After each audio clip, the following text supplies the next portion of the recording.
YCP ఆవిర్భావం తర్వాత ఇప్పటి వరకు అక్కడ ఆ పార్టీ విజయం సాధించలేదు. 2014, 2019 ఎన్నికలలో తెలుగుదేశం దాని మిత్రపక్షమే గెలిచాయి. మూడవసారైన ఆ నియోజకవర్గంలో జెండా ఎగరవేయాలని వైసీపీ ఎదురు చూస్తోంది. అయితే వర్గపోరుతో వైసీపీ అక్కడ కొట్టుమిట్టాడుతోంది. అందుకు బలమైన అభ్యర్థిగా సిట్టింగ్ ఎంపీని అసెంబ్లీ బరిలోకి దించింది. ఇప్పుడు తెలుగుదేశం జనసేన పొత్తులో తెలుగుదేశమే పోటీ చేస్తోంది అక్కడ. ఇదిలా ఉంటే ఆ అసెంబ్లీ నియోజకవర్గంలో ఆ వైసీపీ ఎంపీ తానే అంతా అయి అభివృద్ధే మంత్రంగా వైసీపీని గెలిపించాలని వ్యూహాలను రచిస్తున్నారట. మరి గెలుపు ఎవరిని వరించబోతోంది? ఇంతకు ఏంటి ఆ నియోజకవర్గం?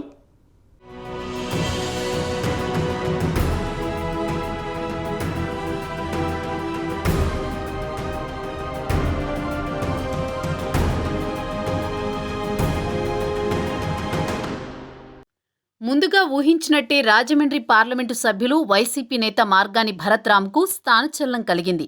అంటే ఎంపీ నుంచి రాజమండ్రి సిటీ అసెంబ్లీ బరిలోకి దిగారు. మొదటి నుంచి ఎంపీ భరత్రామ్ ఈసారి అసెంబ్లీకి వెళతారట అనే ప్రచారాన్ని వైసీపీ అధిష్టానం చివరకు రెండో జాబితాలో ఖరారు చేసింది. రాజమండ్రి సిటీ అసెంబ్లీ టికెట్ను ప్రకటించింది. తెలుగుదేశం పార్టీకి అడ్డాగా ఉన్న రాజమండ్రి సిటీని తన అడ్డాగా మార్చుకోవాలని ఎంపీ భరత్ వ్యూహాలు వేస్తున్నారు. రాజమండ్రి సిటీ వైసీపీ కోఆర్డినేటర్గా అసెంబ్లీ టికెట్ తనదేనన్న నమ్మకంతో ఇప్పటివరకు పార్టీ పటిష్టం కోసం పనిచేస్తున్న డాక్టర్ గూడూరి శ్రీనివాస్ను కాదని అధిష్టానం ఎంపీ భరత్కు అవకాశం ఇచ్చింది. ఈసారి ఎలాగైనా రాజమండ్రి సిటీని వైసీపీ ఖాతాలో వేసుకోవాలనే ప్రయత్నాలను అధిష్టానం ముమ్మరం చేసింది. గుండె వ్యాధి నిపుణులైన డాక్టర్ గూడూరి రాజమండ్రి సిటీ అభ్యర్థిత్వం కోసమే ఎంపీ భరత్ వైసీపీలోకి తీసుకువచ్చారు. డాక్టర్ గూడూరి సతీమణి రాధిక గతంలో కాంగ్రెస్ పార్టీలో క్రియాశీలకంగా పనిచేసేవారు. కార్పొరేటర్గా పనిచేశారు. రాజకీయ కుటుంబమే కాబట్టి ప్రాక్టీస్ను వదులుకుని ఎమ్మెల్యేగా పోటీ చేసేందుకు అంగీకరించి పార్టీలోకి వచ్చిన డాక్టర్ గూడూరి శ్రీనివాస్కు తాజా పరిణామాలతో పచ్చి వెలక్కాయ నోట్లో పడ్డట్టయింది. రాజమండ్రి సిటీకి మొదటి నుంచి చూసినట్లయితే నలుగురు కృష్ణులు మారారు. తొలుత మాజీ ఎమ్మెల్యే రౌతు సూర్యప్రకాశ్రావు, ఆ తర్వాత శ్రీకాకుళపు శివరామ సుబ్రహ్మణ్యం, ఆనక మాజీ ఎమ్మెల్యే డాక్టర్ ఆకుల సత్యనారాయణ పనిచేశారు. ఆ తర్వాత కొంతకాలానికి అన్నీ తానే వ్యవహరించారు ఎంపీ భరత్. అయితే తాజాగా ఈ మధ్యనే డాక్టర్ గూడూరి శ్రీనివాస్ వైసీపీ కోఆర్డినేటర్గా నియమితులై వార్డులలో పర్యటిస్తూ ప్రజా సమస్యలు పరిష్కరిస్తూ ప్రజలకు దగ్గరయ్యే ప్రయత్నాలు చేస్తున్నారు. ఇంతలోనే ఎంపీ భరత్ అసెంబ్లీకి పోటీ చేస్తున్నట్లు అధిష్టానం ప్రకటించడంతో డాక్టర్ గూడూరి వర్గం డీలా పడింది. అయినా గూడూరికి మంచి రాజకీయ భవిష్యత్తుందని, సీఎం జగన్ ఆయనకు న్యాయం చేస్తారని ఎంపీ భరత్ చెబుతూ వస్తున్నారు. అంతేకాదు తాను అసెంబ్లీకి వెళుతున్నాను కాబట్టి గూడూరి శ్రీనివాస్కి రాజమండ్రి ఎంపీ టికెట్ ఖరారు చేస్తారని ఎంపీ భరత్ వర్గం ప్రచారం చేస్తోంది. అందుకే ఎంపీ భరత్ అలా చెబుతున్నారని అంటున్నారు. అయితే ఎంపీ భరత్ గూడూరి శ్రీనివాస్ కూడా బీసీ సామాజిక వర్గమే. ఎంపీ భరత్ గౌడ సామాజిక వర్గమైతే గూడూరి శ్రీనివాస్ శెట్టిబలిజ సామాజిక వర్గానికి చెందిన ప్రముఖులు. అయితే పక్కనే రాజమండ్రి సిటీలో సగభాగం కలిసి ఉన్నట్టుగా ఉండే రాజమండ్రి రూరల్ నియోజకవర్గంలో తాజాగా ఇన్ఛార్జిగా నియమించిన మంత్రి చెల్లుబోయిన వేణుగోపాలకృష్ణ కూడా శెట్టిబలిజ సామాజిక వర్గమే కావడంతో అధిష్టానం మరోసారి పునరాలోచనలో పడింది.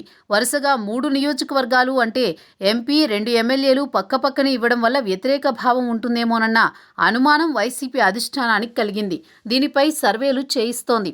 ఎంపీ అభ్యర్థిగా కాపు సామాజిక వర్గానికి చెందిన చిత్రసీమ ప్రముఖ దర్శకుడు వివి వినాయక్ పేరును వైసీపీ తెర మీదకు తెచ్చింది. అయితే వివి వినాయక్ నుంచి అంత సానుకూలత రాలేదనే అంశం వైసీపీ వర్గాలలో ప్రచారంలో ఉంది. దీంతో తిరిగి ప్లస్లు మైనస్లు బేరీజు వేసుకుంటూ శెట్టిబలిజ సామాజిక వర్గానికి ఆ బీసీ అభ్యర్థినే రాజమండ్రి ఎంపీగా నిలబెట్టాలా లేదా మరొకరి కోసం అన్వేషణ చేయాలా అనే మీమాంస వైసీపీ అధిష్టానంలో కొనసాగుతోంది.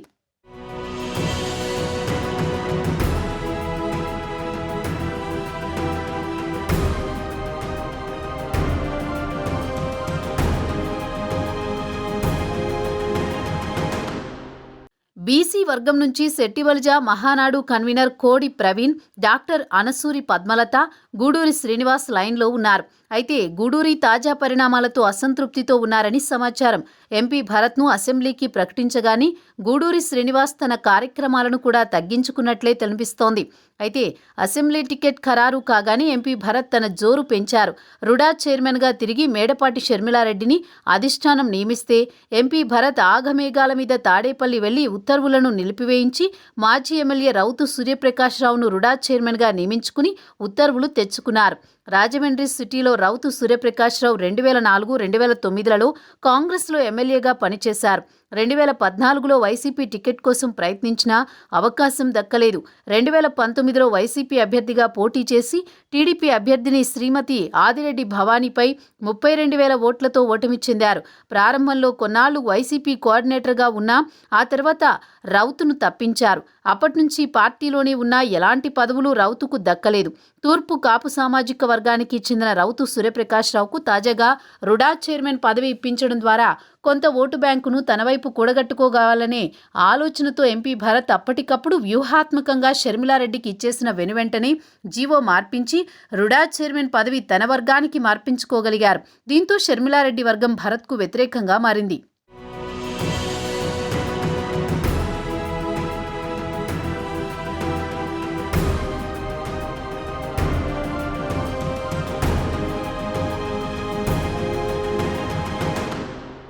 అయితే మొదట్నుంచి రాజమండ్రి సిటీలో పట్టున్న కాపు సామాజిక వర్గానికి చెందిన రాజానగరం ఎమ్మెల్యే జక్కంపూడి రాజాకు ఎంపీ భరత్కు మధ్య రాజకీయ పొరపొచ్చాలు కొనసాగుతూనే ఉన్నాయి. అధిష్టానం ప్రమేయంతో అప్పుడప్పుడు కలిసికట్టుగా ఉన్న వారి మధ్య విభేదాలు ఇంకా పచ్చగడ్డి వేస్తే భగ్గుమనే స్థాయిలోనే ఉన్నాయి. వైసీపీ మాజీ కోఆర్డినేటర్ ఆర్యవైశ్య సామాజిక వర్గానికి చెందిన ప్రముఖులు శ్రీకాకుళపు శివరామ సుబ్రహ్మణ్యం తొలి నుంచి జక్కంపూడి వర్గానికి చెందినవారే. ఆ కుటుంబానికి సన్నిహితులు. శివరామ సుబ్రహ్మణ్యం కూడా చాలా కాలంగా వైసీపీ కార్యకలాపాలకు రాజమండ్రిలో దూరంగా ఉంటున్నారు. రాజమండ్రి నగరంలోనూ రూరల్లోనూ కూడా జక్కంపూడికి ప్రత్యేకమైన అనుచర గణం ఎప్పటినుంచో ఉంది. అయితే జక్కంపూడి పట్టు గురించి, ఆ కుటుంబం రాజకీయ వ్యూహం గురించి తెలిసిన మంత్రి వేణుగోపాలకృష్ణ రాజమండ్రి రూరల్ ఇన్ఛార్జిగా వచ్చి రాగానే ముందుగా వైసీపీ జిల్లా అధ్యక్షుని హోదాలో ఉన్న ఎమ్మెల్యే రాజాను కలిశారు. తర్వాత రాజాను వెంటబెట్టుకుని 2 రోజులలో రూరల్ నియోజకవర్గంలో ఓ రౌండ్ పర్యటన సాగించడం చర్చనీయాంశంగా మారింది. అలాగే ఎంపీ భరత్ కూడా వ్యవహరించి ఉంటే పార్టీ ఎంతో బలపడేదని చర్చ పార్టీ వర్గాల్లో జరుగుతోంది. ఎన్నికల వేళ జక్కంపూడిని ఎంపీ భరత్ను కలిపేందుకు కూడా అధిష్టాన నాయకులు ప్రయత్నాలు కూడా చేస్తున్నట్లు విశ్వసనీయ సమాచారం. రాజమండ్రి సిటీలో వైసీపీ నాయకుల మధ్య అసంతృప్తులు, అసమ్మతి రాగాలు భరత్కు ఏ మేరకు కలిసి వస్తాయనే అంచనాలు కూడా పార్టీ వర్గాలలో చర్చించుకుంటున్నారు. అయితే ఓవైపు సంక్షేమం, రాజమండ్రిలో చేసిన అభివృద్ధే ప్రచారంగా ఓట్లు అడిగేందుకు ఎంపీ భరత్ సిద్ధమవుతున్నారు. ఎన్నో దశాబ్దాలుగా కలగానే మిగిలిన Rajahmundry Morampudi junction flyover bridge నిర్మాణం, నగరంలో పార్కులు, రోడ్లు, డివైడర్లు ఏర్పాటు వంటి అభివృద్ధి పనులు తీరును పదే పదే ఎంపీ భరత్ చెప్పుకొస్తున్నారు. అయితే రాజమండ్రి సిటీలో పాగా వేయడం సాధ్యమా అనే ప్రశ్నలు రాజకీయ వర్గాల్లో వ్యక్తమవుతున్నాయి.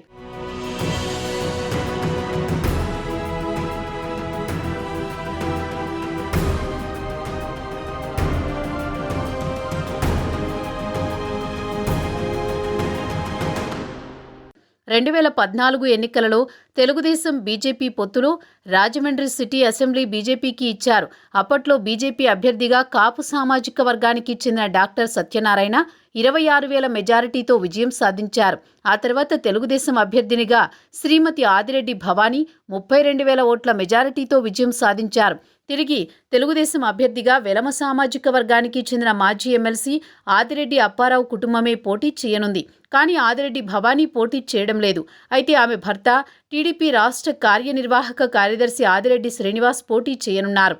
ఇప్పటికే ఆదిరెడ్డి శ్రీనివాస్ ఎన్నికల ప్రచారం కూడా చేపట్టారు. రాజమండ్రిలోని టీడీపీ మహానాడు నిర్వహించడం, చంద్రబాబును రాజమండ్రి జైలులో 50 రోజులు పెట్టడం తమకు కలిసొచ్చిన అంశాలుగా టీడీపీ నాయకులు చెప్పుకొస్తున్నారు. అయితే ఆదిరెడ్డి చిట్ ఫండ్స్ కంపెనీలపై సిఐడి కేసులు నమోదు చేయడం, ఆదిరెడ్డి అప్పారావు శ్రీనివాస్ జైలులో రిమాండ్లో ఉండడం, ఆ సమయంలో చంద్రబాబు వారిని జైలుకెళ్లి పరామర్శించడం వంటి అంశాలను కూడా తమకు అనుకూలంగా మారాయని ఆదిరెడ్డి వర్గం ప్రచారం చేసుకుంటోంది. దానికి తోడు జనసేన టీడీపీ పొత్తులో రాజమండ్రి సిటీలో మరింత బలం చేకూరిందని, ఇరు పార్టీలు కలిసి తిరుగులేని శక్తిగా మారాయని అటు జనసేన ఇటు తెలుగుదేశం పార్టీ నాయకులు భావిస్తున్నారు. గత 2019 ఎన్నికల్లో జనసేన ఒంటరిగా పోటీ చేసినప్పుడు అప్పటి అభ్యర్థి ప్రస్తుత జనసేన ఇన్ఛార్జ్ అత్తి సత్యనారాయణకు 22,000 ఓట్ల వరకు పోలయ్యాయి. అంతేకాదు అప్పటికీ ఇప్పటికీ నగరంలో జనసేన పార్టీ మరింతగా బలపడింది.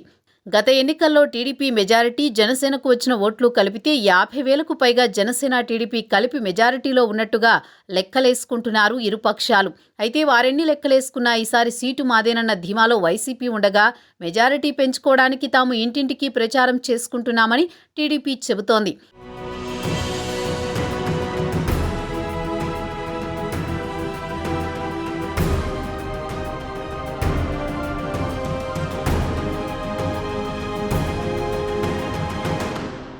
అయితే Rajahmundry rural sitting MLA TDP senior నేత గోరంట్ల బుచ్చయ్య చౌదరి తిరిగి రాజమండ్రి రూరల్ నుంచే పోటీ చేస్తున్న నేపథ్యంలో పొత్తులో అక్కడ జనసేనకు ఇస్తే తన పూర్వ నియోజకవర్గం రాజమండ్రి సిటీనే ఇవ్వాలనే ఒత్తిడి అధిష్టానం వద్ద చేస్తున్నట్టు తెలుస్తోంది. రాజమండ్రి సిటీలో బలంగా ఉన్న టీడీపీని ఢీకొట్టేందుకు బలమైన అభ్యర్థి అవసరమని భావించే చివరకు రాజమండ్రి ఎంపీ భరత్ను అసెంబ్లీకి పంపిందని వైసీపీ వర్గాలు చెబుతున్నాయి. అంతేకాదు తిరిగి వైసీపీ అధికారంలోకి వస్తే కేబినెట్లోకి వెళ్లాలన్న కోరికతో ఉన్న ఎంపీ భరత్ అసెంబ్లీపై కన్నేసి చివరకు సీటు సాధించుకున్నారు. ఏది ఏమైనా రాజమండ్రి సిటీ అసెంబ్లీలో జనసేన తెలుగుదేశాన్ని ఎదుర్కొని ఎంపీ భరత్ నిలబడగలరా? అసెంబ్లీ బరిలో అటు తెలుగుదేశం కూటమి, ఇటు వైసీపీ నుంచి కూడా తలపడేది బీసీ సామాజిక వర్గానికి చెందిన అభ్యర్థులే కావడంతో పోటీ ఉత్కంఠగా మారబోతోంది.